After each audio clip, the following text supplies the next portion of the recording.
je sais même pas quoi dire merci ci condoléance bi loo xam ne la du ma ne du ma wax keneen mes condoléances parce que ñun ñoo ñàkk en fait donc voilà. mu amoon taxawaay bu am solo vraiment ci série Idole bi nga xamee ni yow ak moom tamit jot ngeen fa dund lu am solo lan nga ñu mën a wax vraiment ci jëmm ji nga xam ne moo fi jóge tey muy Tata Myriam. Une femme exceptionnelle mu nekkoon c'est-à-dire yaay boo xam ne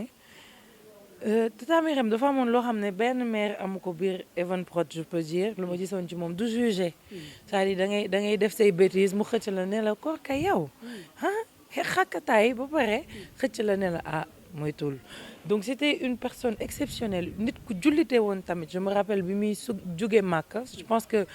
benn souvenir la boo xam ne bi ñu ma waxee gaañu na moom moo njëkk ñëw sama xel muy ba mu jógee Màkka ñu war a tourner ay séquences Idole karaw bi di feeñ vraiment une bonne personne dem na daal franchement nit ku baax nit ku bëggoon ñëpp nit ku yéene woon waa Evenprod nit ku ma yéene woon tamit parce que saa yu ma amoon problème je me rappelle day yëkkati téléphone am message ma wala woo ma ne ma bul tiit bul ragal temps bon fond donc avance donc tey on a vraiment perdu une bonne personne. mu nekk mbetteel ci askan wi bi ñu yëgoon ni génn na àdduna ñenn ñi sax ñu ngi naan tawat moo ko fi jëlee ndax durant bi nga xam ne mu ngi ciy feebaram daan nga jokkoo ak moom tamit waaye yan kàddu moo la gën a marqué ci li nga xam ne mujj nga ko wax. mais loolu moo gën a métti en fait Tata Myriam elle a pas dafa gore ba dem. jéemu ko waxee jéemu ko man en fait samay séquence Idole par exemple je sais que waroon nañ tourner ay séquence temps yi ñu koy reporter di ko reporter bon man waxuñu ma daf feebar dañ ma ne juste Tata Myriam après finalement sama dernière séquence maa ngi koy tourner il y a même pas 3 jours et dans la séquence dama doon wax ci moom ma ne daw na ci série bi daw na et cetera nekke daf feebar et c'est le pire c'est-à-dire nous on n'était pas au courant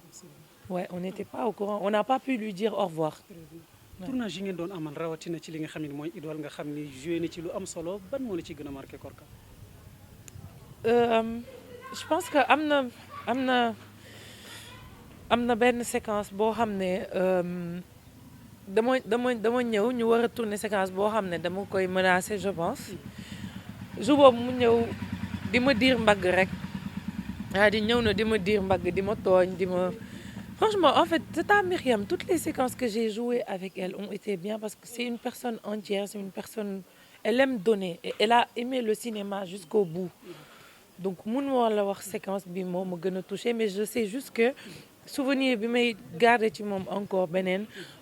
ba mu jógee màkk dafa ñëw ne ma Korka ñaanal naa sa yaay loo xam ne tamit du ñëpp dañuy dem màkk mais du ñëpp ñooy fàttaliku yaayu Korka wala genre yooyu noonu et voilà. sa dernier échange ak moom lan moo la ci gën a marqué ci kàddu boobu la mujjee wax Korka ba sër sa xol rek. dernière question. mais je pense que suñu dernier échange mooy jour boobu ma ko gisee. ñu def tournage mooy bi mu jógee màkk bi ñu demee tourner. et li ma gën a marqué tey mooy la dernière fois que je l'ai vue elle m'a parlé de ma mère ñaanal naa sa yaay et aujourd'hui c'est elle ouais. dañ lay jiital rek di la massawu di la jaale bu baax mais yan kàddu ngay dégg doomam ji nga xamee ni jamono ji ñu bari ci askan wi yaakaar nañu ko culture yaakaar ko muy Virginie. na représenté yaayam comme ni ma ko waxee yaayam dafa bëgg cinéma ba dem mu am chance ñu dugal ko ci donc moom aussi na góorgóorlu fulla gi yaayam amoon ci cinéma ba kenn yebu ko ci moom tam mu def lépp ba am fulla boobu voilà merci. ñu ngi lay masawu merci beaucoup. ak ki nga xam ne ni mooy Tata Myriam xanaa dañuy commencer rek Malick di la masawu di la jaare ki nga xam ne ni icône bi nga xam ne ni culture ñàkk na ko Sénégal ñàkk na ko mais yéen jeunesse bi nekk ci milieu cinéma aussi ñàkk ngeen ko muy Tata Myriam. waaw ñu ngi koy jaale aussi Sénégal bi yëpp sunu maman la woon. Comme je disais tout à l'heure ci sama poste que man je l'appelais affectueusement maman moom tamit moom ma koy delloo naan moom mon fils. On avait de très bons rapports.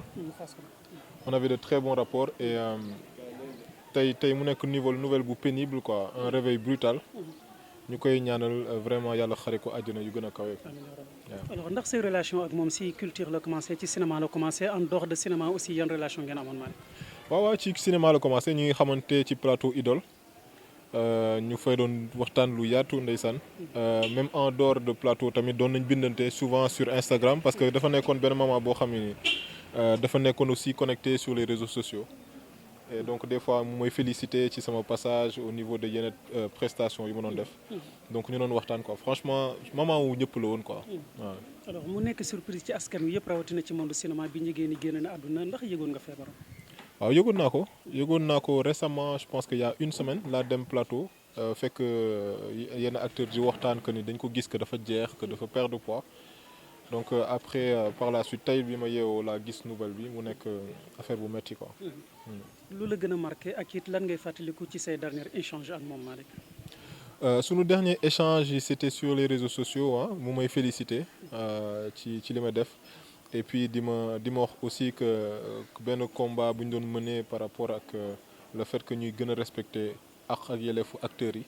que su fekkee ñëpp dinañ booloo rek affaire bi na jëm ci kanam donc loolu lañ moo nekk dernier échange yi quoi yu ñu am ci réseaux sociaux yi quoi. buy ci cinéma li nga jot a liggéey ak moom vraiment ban séquence moo la gën a marqué ci li nga xam ne Tata Myriam vraiment liggéey nga ko ak moom ci li di Idoles. Bon, on n'avait pas personnellement des séquences directes maak moom parce que lu ci ëpp séquences yi ak grand laay la woon mais dañ doon bokk plateau donc dañ doon waxtaan entre yaay ak doom quoi parce que loolu la ñu seexoon waaw. mu bàyyi fi tamit xale boo xam ne jamono ji muy Aïssatou mu ngi ci yoon moom tamit nekk ci culture yan kàddu ngay jëmale ci xale boobu. waaw di ko wax beaucoup de courage lu metti la nga ñàkk sa yaay âge bi. Et c'est ce que je lui disais d'ailleurs tout à l'heure que mu muñ et que mu xam ne que ni yaay ju baax la amoon parce que bu gisee mbooloo bi rek xam ne que ni vraiment war na gërëm quoi yaayam et puis man je les voyais elles deux elles avaient une complicité assez spéciale et mu metti quoi xam naa ne metti na trop ci moom et man lu ma koy wax rek mooy beaucoup de courage yàlla may ko xolu muñ waaw. Malick dañ lay masawu di la jaale bu baax. jaajëf. Tata Myriam bi fi génn ndax mën nañu wax ni bokk na ci ñi nga xam ne ni mujj nañu liggéey ak moom di li waral ñu jox ko kaddu monsieur Diop di la masawu di la jaale vraiment bu baax a baax ci suñu tata bi nga xam ne tey culture ñàkk na ko Sénégal ñàkk ko. waaw dama leen di jëloo jaal bi franchement di wax ne que ñun ñëpp ñoo ñàkk donc soo nee culture tamit yéen tamit si ngeen bokk donc ñun ñëpp ñoo ñàkk mu nekk franchement une triste nouvelle quoi. voilà. Pape Oumar bala ñuy ñëw ci ki nga xamee ni mooy Tata Myriam bokk nga si ñi nga xamee ni mujj nañu liggéey ak moom yan relation ngeen amoon en dehors de li nga xamee ni mooy milieu cinématographe. waaye franchement ay relation yu sympathique mu nekk koo xamante ne au-delà du travail dafa nekk une conseillère koo xamante ne daan nañ déggante ñu waxtaan dalay conseiller si lu bari ci lépp franchement donc franchement mun naa ne ñëpp ñoo ñàkk xale yi surtout parce que dafa jege woon xale yi. mais man moom ak moom dañu amoon une relation boo xamante ne réciproquement on s'appréciait franchement donc man naw ko si lu bëri avec d'énormes qualités et waaye donc mën naa ne ñun ñëpp ñoo ñàkk quoi. d'accord alors fan ngeen découvrir li nga xam ne mooy personnage Tata Myriam Diop ndax seetaan nañu dernier produit bi nga xam ne moom ngeen bokk na ci ngeen mujjee génn muy Virginie am na ci taxawaay bu am solo comme ni nga ko waxee dañuy gis complicité tamit bu yaatu ak xale yi nga xam ne moo ci nekk fan la seen relation ak moom commencé. oui relation yi mi ngi commencé soo xoolee gis nañ ko ci milieu bi mu nekk koo xamante ne c'est une femme de cinéma nekk ci audiovisuel bi ñu xamee ko bu baax mais aussi tamit doomam lañ njëkk commencé liggéeyal donc bañ commencé liggéey ak doomam ñu dem ba un moment waaw Virginie ñu soxla vraiment le rôle de sa maman et comme on avait besoin le rôle de sa maman donc dara gënul woon yeey moom mu joué ko quoi donc c'est dans ce cadre là lañ ko contacté mu ñëw vraiment ñu liggéey ci liggéey bu rafet franchement te dara mosu si ñaaw quoi donc foofu la suñu relation yi commencé quoi. yaa ngi koy wax dëgg léegi nii ñu bari dañu gis ni tamit mooy yaayu ki nga xam ne mooy Virginie bi nga xamee ni moom mooy actrice principale Virginie ndax tamit am na beneen njaboot boo xam ne mi ngi doon liggéey ak yéen kenn ci doomam yi wala koo xam ne xamoon ngeen ko. waaw non moom rek lañ si doon liggéeyal Virginie kese moom kese lañ si doon liggéeyal donc ñu proposé ko franchement et bañ si commencé liggéey ba tey franchement tout s'est très bien passé quoi boobu ba léegi nii waaye. alors mu mel ni kon seen relation jéggi woon na li nga xamee ni mooy mbiru culture rek cinéma demoon na ba nga xamee ni tata la ci yow complice la ci yow ndax tawat bi ñu wax ni moo ko yóbbu tey yàgg na ak moom ak tamit ban moment nga ko yëg. ouais bon soo xoolee elle avait maigri soo xoolee même dernièrement elle avait maigri mais mi ngi woon ci forme elle avait toujours la joie de vivre xam nga donc commencé woon nañ tourner mais bon malheureusement il fallait arrêter parce que bon ak état am bon elle pouvait plus continuer quoi. kon bokk na ci li taxoon ngeen arrêté ko état moo ko mayul woon. Ouais, effectivement donc là elle devait aller se soigner mais bon yàlla moo def li gën comme li ñuy wax rek gis nga tey lu yàlla dogal kenn mënu ci dara donc waxtam moo jotoon et puis dem na quoi ni waaw. ndax xale yi nga xamee ni ak njabootam lañu ku mel ni Virginie bokk ci ñi nga xamee ne tamit jamono ji mu ngi biir Marodi TV Marodi pare na ngir accompagner leen ginnaaw bi nga xamee ni seen waajur génn waaye tamit ndax du nekk tamit vraiment benn perte ci li nga xamee ni mooy Virginie ak avancement bi nga xamee ni waroon na ci am. Ouais, perte bi du Virginie kese en fait c'est tout le milieu c'est Sénégal moo ñàkk tey parce que dafa nekk une dame boo xamante ne lu mu doon servir cinéma dafa rëy da doon impliqué wu ci lépp loo xamante ne ñi ngi koy organiser te ci wàllu cinéma la loxoom mi ngi ci biir. di conseiller ñëpp am ay projets yu important yoo xamante ni mi ngi koy teg donc tey jii nii ñun ñëpp ñoo perte mais au-delà de ça yaakaar naa ne ñun suñu responsabilité la que ñu puisse soutenir ki di doomam muy Virginie soutenir ko bu baax si moment yi nga xamante ne c'est vrai que nga teel a ñàkk yaay dafa metti mais là waa nga nekk jigéen mais elle peut vraiment compter sur nous te loolu suñu rôle la franchement et dinañ ko accompagner bu baax encadrer ko également. monsieur Diop ndax mën nga dikk ak ñun ci dernier moment wala li ngay fàttaliku ci li nga xamee ni mujjee nga ko wax ak moom wala seen mujjee rencontre bi nga xamoon ni am nga ko ak moom ba nga koy mujjee gis ci dundam ci yan parole ngeen doon wax. mooy dernièrement ba ñuy tourner je pense dernièrement bi ñu koy gis mooy instant bi bu ñu fekkee woon à Somone. donc moom waru woon sax tourner à Somone donc ñu dañu nekkoon Somone di tourner après mu ñëw fa donc elle était à côté waroon fa passer quelque temps bon comme ak feebar bi mu ne moom dafa ñëwoon foofu noonu franchement pour décompresser xam nga donc ñëw foofu pour passer du temps à côté donc ñun xalaatuñu woon ne peut-être feebar bi dina ko daaneelaat quoi ouais mais voilà bon comme li ñu wax rek comme li yàlla di dogal kenn mënu si dara te sa waxtu su jotee moment mënoo ko passer quoi. Donc je pense que loolu la woon et puis elle a été forte elle s'est battue jusqu'au bout peut-être su nekkoon ñeneen doon na leen daaneel mais moom franchement gis nañ ne elle s'est battue et puis am benn joie de vivre ak gëm yàlla boo xamante ne moom la àndaloon et je pense que loolu c'est hyper important quoi waaw. monsieur Diop ñu ngi lay masawu di la ko jaalewaat bu baax a baax di ko jaale équipe bu Marodi yëpp vraiment. jërëjëf di ko jaale tamit Sénégal yëpp franchement parce que ñun ñëpp ñoo ñàkk quoi ok jërëjëf. moom ci idole ci diir bu yàgg tey nag Grand Laye xam nga ni culture ñàkk na Sénégal ñàkk na suñu tata bi nga xam ne ni moo fi jóge muy tata Myriam nga jot a liggéey ak moom lan nga ñu mën a wax si jëmm ji fi jóge gannaaw bi ñu la ko jaalee di la masaw. waaw man mbir mi dafa ma def choc parce que 6 heures du matin laa yeewu gis suma petit-fils mu capturé suma ay séquence man ak Myriam je n'ai rien compris ma ne waaw. parce que son petit-fils moom GP la muy wooyee muy grand-père ma tudd ko PF petit-fils moo géré suma Instagram yi mu ne à 4 heures du matin la gis l'avis de décès mu capturé ma jox ma ko je ne pouvais y croire parce que ci série bi li ñu dund moo di j'étais candidat présidentiel loolu jotul antu Myriam ñëw dëkk suma wetu kër suma kër soxna Aïcha son problème moo doon lenn dañu war a sëy li may laaj rek mooy ana xaalisu campagne bi c'était extraordinaire muy benn jeu d'acteur bu exceptionnel man ak moom une bonne complicité les gens en ont raffolé am ci mbégte lool moo tax tey su ma yëgee ne kooku moom wàññeeku na de manière brutale te yëguma fenn feebaram am naa lu mën a xarit bokk kook askanu culture bi yëpp nag ñu koy ñaanal rek yàlla yërëm ko lu baax li mu doon def yàlla bu mu ko réccu te yàlla na ko fekk fa mu jëm. li nga jot a joué ak moom ci li nga xam ne mooy personnage yi nga xam ne moo ngi ko doon joué lan moo la ci gën a marqué ak it li ngeen doon tourné tamit lan nga xam ni archive la boo xam ne yaa ngi koy fàttaliku ci moment de tournage loo xam ne dund ngeen. non man ak moom c'était particulier parce que xëy na ñeneen ñi am na lu mu seqe mais man je la courtisais et je devais l'épouser dama ko waroon a jël comme ab ñaareel mu naan ma yow ñeme woo sa jabar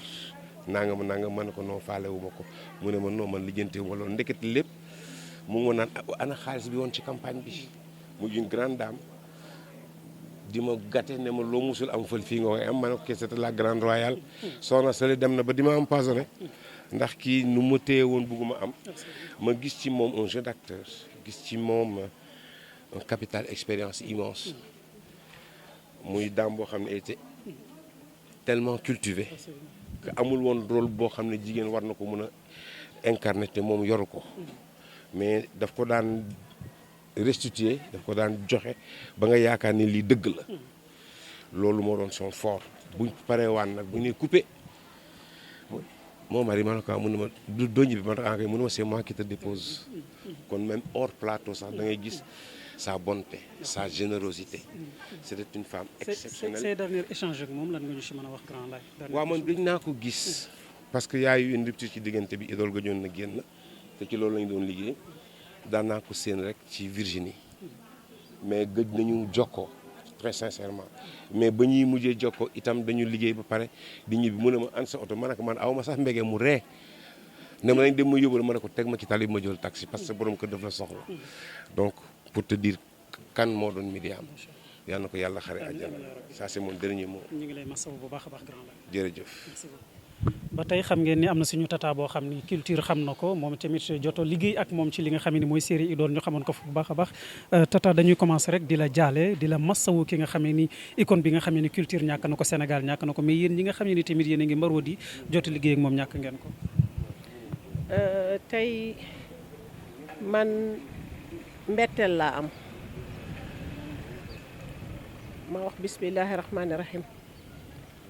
di wax alhamdulilahi rabil alamina di sant yàlla ndax sant yàlla mooy nit génn fi àddina da ngay sant yàlla c'est pas bànneex de ndax yàlla moo ko indi yàlla moo ko yóbbu donc duñu mën lu dul nangu li nga xam ne moom la dogal li nga xam ne moom la suñu borom def da nga koy sant yàlla muy mbetteel nag loo xam ne lii nous tous on s'est réveillés comme ça mu bett ñëpp man affaire bi daf ma jële kaw parce que je ne m'y attendais pas. kon yëgoo woon te feebaram. si pour man tane na. parce que gëj naa dégg bi ñu mujjee échanger dama gisoon je pense que c'était son dernier post muy wax naan jaam bu feebaree na ko nangoo yàlla pour wane rek gëm yàllam. waaw yàlla mooy teg feebar yàlla mooy kii moom mu ngi sant yàlla mu ngi kii ci laa ko woo ma ne ko yow lu xew je t'ai vu poster comme yàlla nii yàlla kii feebar bu jaam da koy nangu mu ne ma j'étais malade mais maa ngi sant yàlla ñu waxtaan ñaanalante ndekete boobu tànn na rek mais yàlla mu ngi ñëw feebar ba lay yóbbu dafa am te yàlla rek xam lan moo lay yóbbu bu ñu sañoon nag mu des parce que la première fois qu'on a partagé un plateau bi ñu njëkkee liggéey c'était ma grande famille avec Akissi Delta les Ivoiriens bi muy ñëw boobu defe naa c'était sa première ou sa parce que dafa dugg si rek daan ne elle était tellement vivante dugg si rek daan ne nii loxo yi ndeysaan ak gàttaay bi waxtaan xaqataay daan ne na ngeen ma jàppale nag de damay soog a door ma ne ko ba nga duggee rek ñun ñëpp tolloo waaye li ngay def de moo li ñuy defa yam donc ne t'inquiète pas vas-y amul solo te ci loolu macha allah kenn gënu ko nekk actrice gëmoon na li muy def bëgg na ko générosité am nag kenn xamu ko fu mu toll. Elle est généreuse elle est pieuse am na fulla am na fayda am na jom te bëgg na boppam foo ko fekk waxi sañ seeg solo waxul yooyu waxi jàmbur waxul waxu Samba waxul waxi Demba xam nga lu muy wax waxu njabootam waxi jëkkëram ak sañse ba religion jeex na li tax religion man li tax ma fonk ko moom li tax ma bëgg ko mooy li nga xam ne moom la inculqué ay doomam yi booy seet dañ la ne ku góor ki wàcc na alxuraan te ku jigéen ki sore na dafa inculqué ay valeurs inculqué leen religion bi jëkkëram wax na ko léegi bu ñëpp gërëmee te sa borom kër gërëmul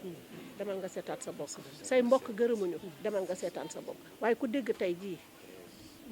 monsieur Ndiokh li mu wax tey ay njëkkeem ay goroom wax ko xel dal na yàlla bu ko cat jiitu yàlla na ko yàlla yëral ma koy jaal ñëpp nag le monde de la culture le Sénégal l'Afrique le monde ñëpp jaale nañ leen merci ñu ngi lay masawu bu baax a baax ñoo ko bokk merci